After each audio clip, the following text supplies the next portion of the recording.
Oke, tentunya laga bergengsi kali ini RRQ bisa kita bilang memiliki indeks yang mungkin agak sedikit kalah dengan Onyx. Tapi semuanya itu ada di draft yang sesungguhnya laga Royal Derby. Mari kita saksikan di Lane of Time untuk seluruh penonton sahabat Mobile Legends di kolom komentar. Ramaikan dengan emoji tepuk tangannya. Let's go to the Lane of Time. Oke, kita lihat ya. Ini dia pertarungan yang dari tadi ditunggu-tunggu. Skylar melawan mantan timnya. Akankah menjadi hasil baik bagi Skylar atau malah Toy nih yang bisa membuktikan seperti kata Tuturu tadi. Tapi ada Clash of Era, veteran versus Youngblood dari para romer. Wah, ini dia nih yang paling penting ya. Bagaimana kedua romer akan melakukan setup dan seperti biasa untuk urusan clear wave minion. Ini sangat diuntungkan sekali dengan adanya Grok. Toy akan lebih dominan di area laning, akan lebih berani untuk memberikan poke damage dan lihat Skylar bahkan sudah ke-trigger untuk Regen yang dia miliki. Lihat, lihat permainan dari Skylar, dia bermain dari samping. Sudah betul masuk ke dalam dan akan ke ada first blood. Kiboy berhasil dimakan. Sans mencoba untuk mendapatkan Sunes, tapi nampaknya mundur ke belakang. Ada sebuah jawaban untuk para pasukan tim RRQ kali ini mendapatkan satu buah poin. Ini yang pengen gue tanya sebenarnya, tadi pengen gue bahas juga. Tanpa stun yang pasti loh, hanya mengandalkan Kiboy berarti untuk stopin Zunes. Ya, agak berat ya sebenarnya. Fanny-nya sebenarnya agak sedikit bebas. Dan tinggal kita lihat nanti di mid game-nya, Lim. Apakah akan ada miss cable dari Zunesh? Karena kita udah sempat lihat Fanny-nya dari Zunesh. Dan beberapa kali udah benar-benar perform banget. Tapi selama gak mendapatkan sebuah blunder. Dan ini emang minim banget untuk efek CC. Sehingga mungkin kita expect-nya cuma bisa melihat Kairi untuk bisa stop bagaimana Zunesh dengan Fanny. Oke, Kairi early game ya. Mereka juga membutuhkan Kairi early game. Sedangkan Dairen di arah bottom lane bakal coba di-commit. Terlalu banyak flicker for defensive akhirnya telah dikeluarkan oleh sosok dan Tyrant. Meanwhile Skylar di arah top lane bakal coba di-commit oleh Sunes. Katsut Skylar flicker for defensive dan Skylar still survive in the top lane. Skylar lagi-lagi menunjukkan the Prince Skylar tidak semudah itu untuk ditumbangkan. Bahkan itu membuang rotasi loh sekarang Onyx. Mereka pegang temponya. Lihat puncher dari Kairi bahkan membuat Idok flicker for defensive dengan mencoba untuk memantulkan dirinya kepada minion. Dan Zunes kali ini agak cukup terseok dengan adanya purple buff yang baru muncul. Informasi telah didapatkan, purple buff mungkin akan didapatkan tanpa retribution. Akankah ada invasi tambahan? Tapi ternyata menuju ke arah Darren yang tidak memiliki flicker kembali akan menjadi sebuah poin kill yang cukup malut sekarang Kairi. Dari bottom lane, 3 orang didapatkan. Fokus mengejar Dairen. Dan bisa terlalu kuat running level 4 dan final slash. Dan Lupi menutup King Dairen. Hanya bisa membeli waktu. The best thing yang bisa dilakukan tapi lihat Zunes. My God, tidak dapat Sunes kembali memakan Kiboy. Mendapatkan Kairi kembali one fire situation. Kairi untungnya tidak ada cut load banyak cut di sana bakal coba dihasilkan oleh Lupi. Fight shot from Lupi. Lupi berhasil menutup poin kill yang sangat mahal. Bahkan Riz tidak memiliki panel untuk bisa melakukan simpan kembali. What a play from Lupi. Wah, gak mau kalah dari keduanya. Teamfight agresif selalu ditunjukkan. Bahkan lihat punishment-nya, Be. Dari awal bisa dilakukan. Ya, ini benar-benar aktif banget ya, terutama buat Lutfi dapetin 2 poin kill. Poin yang positif banget buat Onyx karena dia nggak cuma menghentikan dari Zunesh-nya untuk snowball, tapi juga menghentikan Dairen dengan cut wave-nya. Sehingga Idoknya nggak bisa connect juga nih sama roamernya dari Onyx. Dan sekarang Kiboy yang akan lebih aktif untuk melakukan setup. Oke, Kiboy bakal mencoba untuk menabrak. Mereka tahu Zunes tidak memiliki cover buff. Idok di depan sana. Sekalipun dia memakan Kara Kairi, nggak terlalu bisa dikunci. Ingat, Kairi dengan Lancelot-nya. Ini legend sekali. Jangan lupakan hal tersebut. Dan Lutfi bermain seakan-akan dia seperti Lancelot. Dia juga bisa loncat ke kiri, ke kanan. Dan ini dia emblemnya Profesor KB. Ini kalau ngomongin soal emblem ya, basic common, tenacity, Dairen itu aja pun tembus loh tadi di bagian bottom lane. Jadi mungkin untuk Dairen harus lebih berhati-hati. Kalau misalkan emang backupnya belum siap, harus mundur terlebih dahulu. Dan untuk Lutfi kayaknya emang udah siap banget dengan Trill dan Festival of Blood. Makanya jangan kaget kalau nanti tiba-tiba Lutfi maunya teamfight dan teamfight. Really? Mereka sudah mulai bergerak mencoba untuk memaksa para pasukan dari RRQ untuk mengeluarkan retribution terhadap purple buff. Tapi ternyata ada call yang membuat mereka merubah haluan mereka. Lihat, haluan mereka berubah. Surprise! Positioning yang terbuka terekspos dengan sangat indah membuat para pasukan dari tim Onyx mereka memakan dengan poin kill yang sangat manis. Sudah memilih untuk mundur ke arah belakang. Positioning terbuka, aware, ampus yang tidak ada visionnya untuk Rince yang membuat dia membuka Feather Strike yang akhirnya di depan mata ada Sans dan juga Kairi dengan lahap sang raja. Oh, kontes. Mereka coba Kontes terjadi.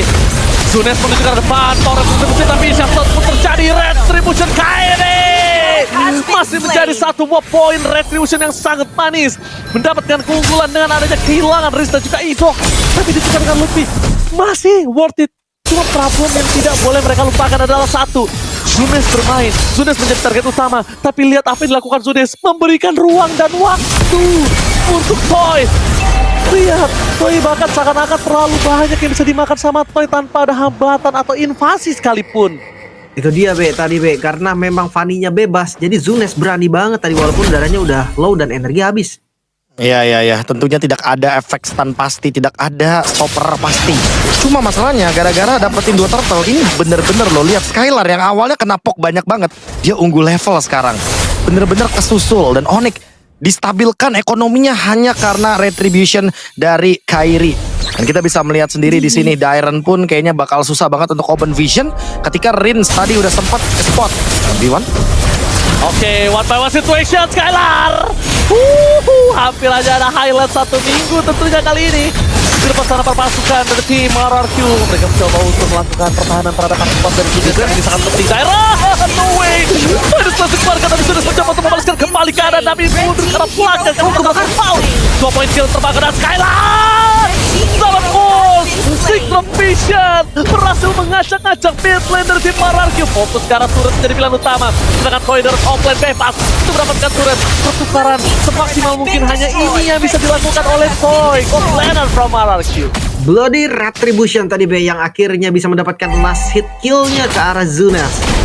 Ya tentunya dengan tambahan juga ya poin kill yang semakin banyak untuk Onyx. Semakin lebih stabil juga ekonominya.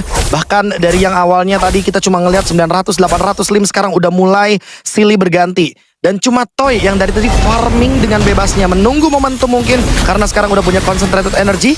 Dan mungkin untuk setup turtle yang ketiga, RRQ nggak mau lepas lagi karena dari tadi Kairi menjadi sumber masalah bagi ekonomi RRQ. Tapi nggak ada buff loh, Oke. nggak ada purple buffnya. Ini nggak bagus sebenarnya kalau memang pengen di kontes. Dan pilihan terbaik ternyata adalah melepaskan. Lepas. Ya, terlalu berbahaya sepertinya. Karena Kairi benar-benar masih membuat timnya unggul dari segi objektif. Dan sekarang cuma bisa untuk dorong laning jauh. Itu dia Fanny di patch yang sekarang yang sangat ironis sekali. Even dengan purple buff. Oke, tapi lihat di sini benar-benar para pasukan dari tim Onyx, mereka jangan lupakan, mereka terbuang dalam waktu. Ini bisa melihat sosok dari Toy bermekaran di late game, itu bahaya juga loh. Karena kondisinya Skylar sekalipun gak bakal kuat untuk menahan damage yang diberikan oleh Toy. Lihat free hit terbelakang, Kimo menjadi pilihan utama. Lutfi pada saat keluarga, tapi Toy masih bertahan. Masih bisa kami dan Kairi. Gak ada anak tangga untuk menuju ke arah Toy. Itu dia, sedangkan Lutfi dengan satu final slash yang menutup pasukan RRQ. Masih mau lebih, Skylar tertutup dengan adanya satu tembok Idok. Tidak membuat Skylar bisa dimakan. Masih ada flicker. Tidak boleh terbuang dalam waktu. Ingat fokusnya, mereka jangan lupakan. Oke, ada 2 high ground.